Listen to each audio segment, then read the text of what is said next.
Well, good evening, everyone, and thank you for joining me for another Omega Insight. Just as a reminder, you can go to our website to register for the July 9th through the 11th Omega 1 program. Go to our website, www.theomegavector.org. Just go to Omega, the programs, Omega 1, and you can register directly from there.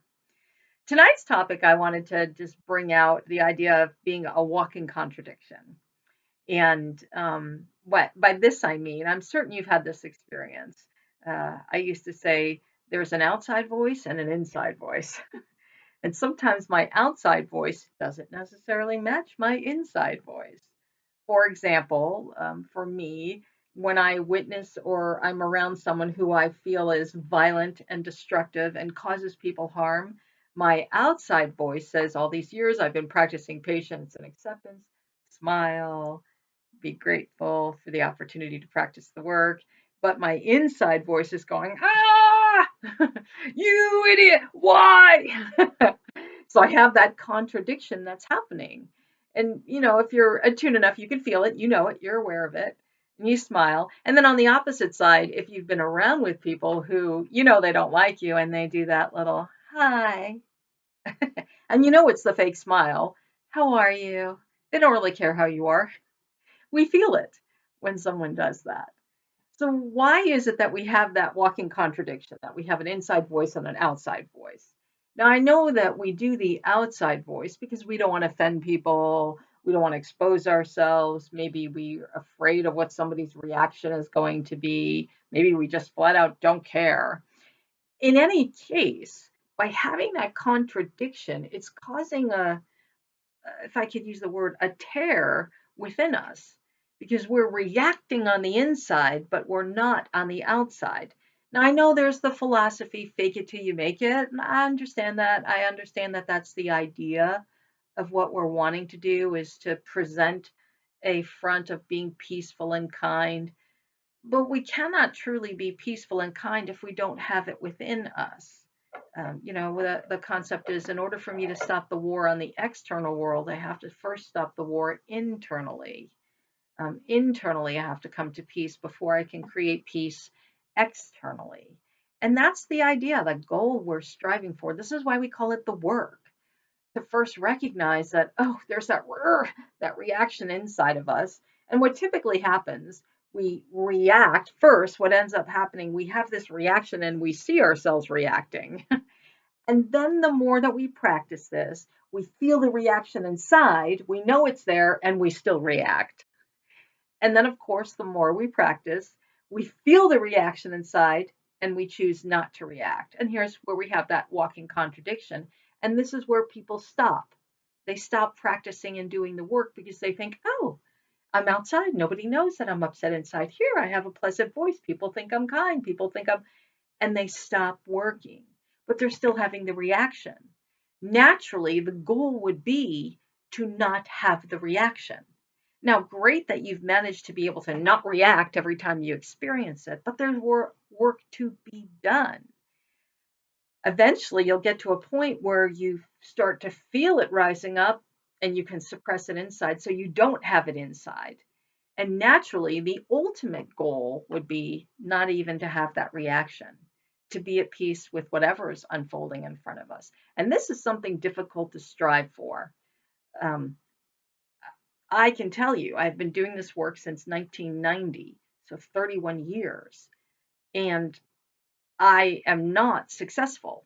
I still have that reaction. And, I get embarrassed now when I have it, especially if someone's around me and I have that gut reaction. And most of the time, it's because it's a protective. I know I have a protective nature about me and I want to protect. And when I see someone being injured by another individual, I'm ready to jump and get the goat. It gets me. I can even easily be goaded into it, and that's a thing that I carry and I'm working on, and that's why it's continued to work. So I, after 31 years, have not mastered this. It's a very difficult process to be constantly on guard of not on guard, be aware and conscious of what's that reaction inside of us. There's techniques that we can practice so that we don't have that. jump up inside. Of course, naturally, I've mentioned meditation. Meditation is a very powerful tool to help us stay in control of our thinking.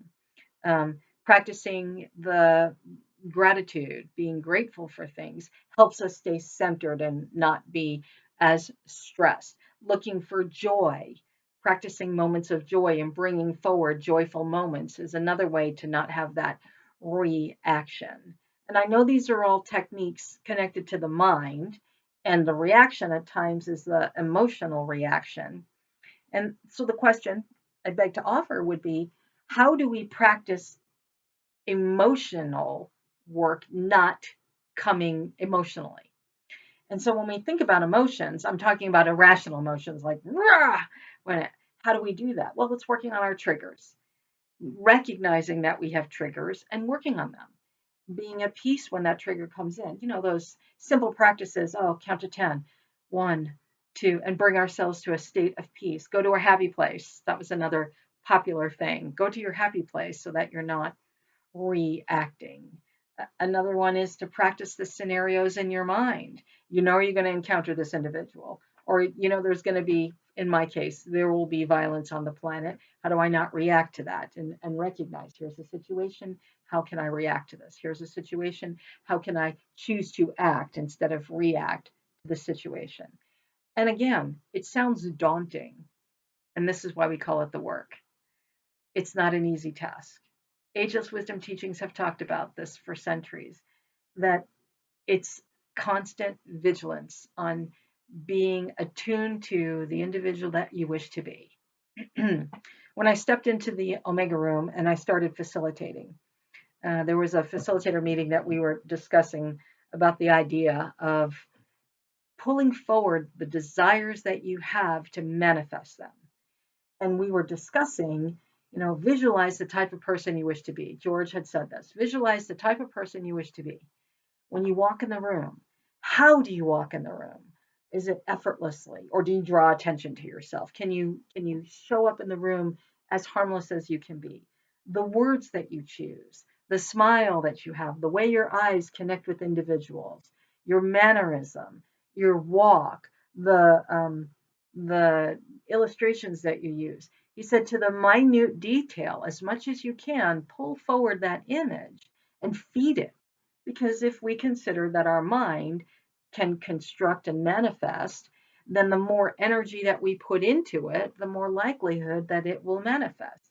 And that's the same true with our reactions. If we can see ourselves in a difficult situation and being benevolent, that's where we'd want to go. I've told this story before and I'll say it again. Uh, One very inspiring, captivating story that really I adhere to is when China invaded Tibet and they captured the monks and the nuns and they put them in prison, and tortured them to give up their religion and whatever. I wasn't there. I don't know the story, but eventually the Buddhist monks were tortured. And there was a one monk who was in captivity for 3 years. And upon his release, he had a meeting with the Dalai Lama. And in their conversation, the Dalai Lama asked the monk if he ever experienced fear, being captive and tortured for 3 years. Did he ever experience fear? And the monk was very quiet. And then, of course, naturally wanting to answer the Dalai Lama, he looked up and said, yes, he recalled fear one time. And his fear was that he would lose his compassion for his captors. And to me, when I hear that story, I am moved, thinking, can you imagine being in prison for 3 years and you're practicing compassion for the person who is torturing you, to not be offended by them? That's a tall order. I don't think I'd be able to master that. I'm not certain I would, but that's something to strive for. If we could reach a place that the person who is causing us the most pain we can find compassion for, then we should, therefore, theoretically, find compassion for everyone and not have the need to react. We human beings have such an emotional center. And of course, lately, we've had so many reactions In the last 2 years, I can specifically think that we are a reactive society. Wars are based on reactions and irrational thinking. Um, we're reacting to something. Hey, that's not right. And, unfortunately, I've seen this happen in the last year or so where we're encouraged to react and get violent. You don't like what they're saying, react and get violent. Protests, unfortunately, a peaceful protest have turned so violent that we've become accustomed to it now. No, they're violent, and we just become accustomed to it. They have a right to experience their violence, express their violence. I believe we have a right to express ourselves. I don't believe we have a right to be violent to one another. And perhaps that's my own position, but I don't think it's just me. The words behind me, all these teachers who behind us, there isn't one person that I've read that said go out and beat somebody to death because you disagree with them, or go out and burn things because you're upset.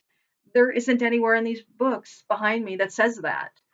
And so what I think about is that's where the work is, to rise above the anger and frustration that's going on around us and not to take it in, to be able to rise above it and to strive to make my inside voice be congruent with my outside voice, so that when I look at a situation that I once would have been reactive to, I can look at it very calmly and peaceful and find compassion for what's unfolding.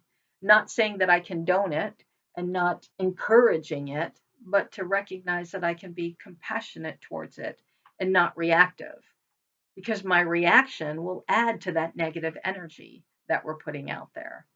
This is a difficult task. I know it's a difficult thing to say, and I wanted to bring it to our attention, especially considering that we live in a volatile society. It appears that we have the option not to be volatile, and there is an opportunity to not be a walking contradiction. That when I speak peacefully, I truly am peaceful, and when I'm expressing love, I truly am feeling love, and when I'm expressing compassion, I truly am feeling compassion. Again, this is what the work is about. Thank you for joining me. I appreciate that. Next week's topic, I am going to discuss, and check this real quickly. Oh, the sense of in direction. It's a higher sense. We're all aware of the five senses that we have, and some of us actually include common sense and intuition on those. But the sense of direction is a higher sense, and not just physically. I would like to discuss, our inner compass. Are you in tune with your inner compass of direction? So until then, have a beautiful week and enjoy practicing the work this week. I will talk to you then. Bye now.